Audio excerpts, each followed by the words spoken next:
అమ్మ ఇంకా మూడవ రోజు అమ్మవారు అన్నపూర్ణాదేవి అవతారంలోని దర్శనమిస్తారు. మరి ఈ రోజు అమ్మవారికి ఏ విధమైన ప్రసాదం అలాగే ఏ విధంగా పూజించుకుంటే మంచిది? ఈ ఆశ్వీజ శుద్ధ తదేనాడు అమ్మ మనకి అన్నపూర్ణగా దర్శనమిస్తుంది. ఆవిడకి గంధం రంగు చీర అంటే చాలా ఇష్టం.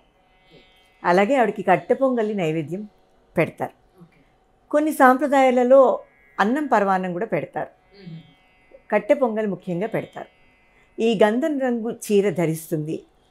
అసలు మనకి అన్నపూర్ణ అబ్బా ఆవిడ వెళ్ళగానే ఏదైనా పెట్టందే పంపించదమ్మా అన్నపూర్ణ అంటారు. అంటే అన్నాన్ని అన్ని దానాల్లోకి మిన్న అన్నదానం. ఎంత డబ్బులు ఇచ్చినా 1,00,000 రూపాయలు ఇస్తే 10 లక్షలు ఇస్తే బాగుండు అనుకుంటా.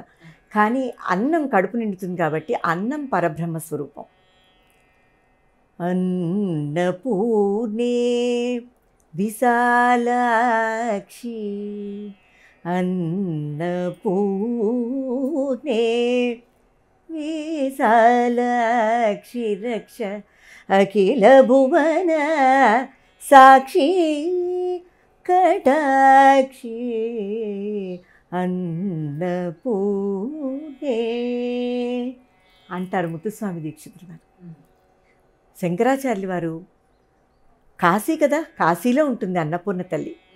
ఆవిడ చేతిలో బంగారు గరిటెను పట్టుకుని అందరికీ అన్నం వడ్డిస్తూ ఉంటుందట.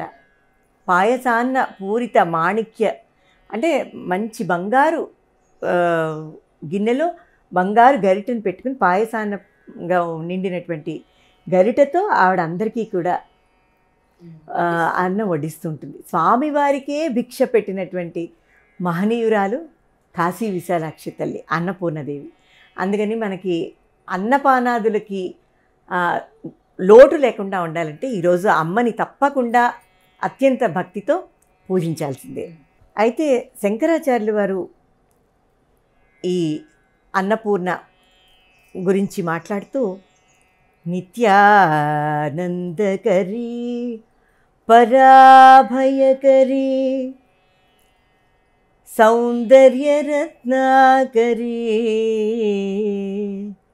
నిర్దూతాఖిల ఘోరపవనకరీ ప్రత్యక్ష మాహేశ్వరీ ప్రాళేయాచలవంశపావనకరీ కాశీపురాధీశ్వరీ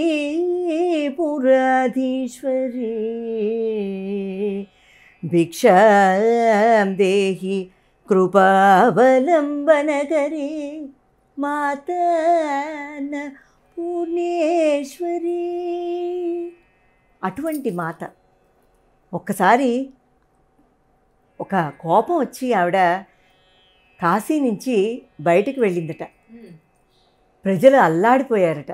మళ్ళీ తిరిగి ఆవిడ ఆ కాశీనగరంలో వచ్చిందని చెప్తారనమాట.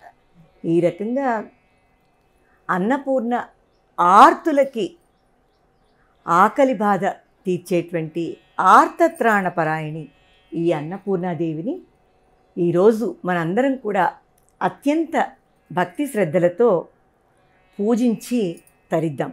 అయితే అన్నపూర్ణకి మల్లెపూలతో పూజిస్తే మంచిదని శాస్త్రంలో ఉంది. మల్లెపూలు ఇప్పుడు మనకి వేసంకాలంలో దొరుకుతున్నాయి. ఇప్పుడు అన్ని కాలాల్లో అన్ని పువ్వులు అన్ని చోట్ల దొరుకుతున్నాయి. ఇప్పుడు అది కూడా చాలా టెక్నాలజీ పెరిగింది, ఈజీ అయిపోయింది. అన్ని పువ్వులు అన్ని చోట్ల అన్ని వేళలా దొరుకుతున్నాయి. అందుకని ఆ మల్లెపూలు దొరకకపోతే వేరే ఏవైనా పువ్వులతో పూజించినా అమ్మని అన్నపూర్ణగా భజించడం పూజించడం ముఖ్యం అన్నమాట. దీనివల్ల ఒక వాక్శుద్ధి అనేటువంటిది వస్తుంది మనకి అన్నపూర్ణని అర్చించడం వల్ల. అలాగే మంచి సమయస్ఫూర్తి, బుద్ధి వికాసం, అలాగే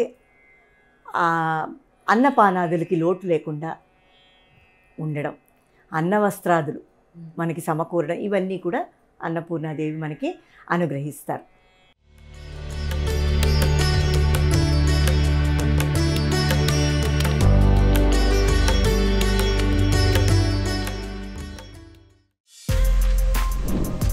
For more videos like this, subscribe Big TV channel.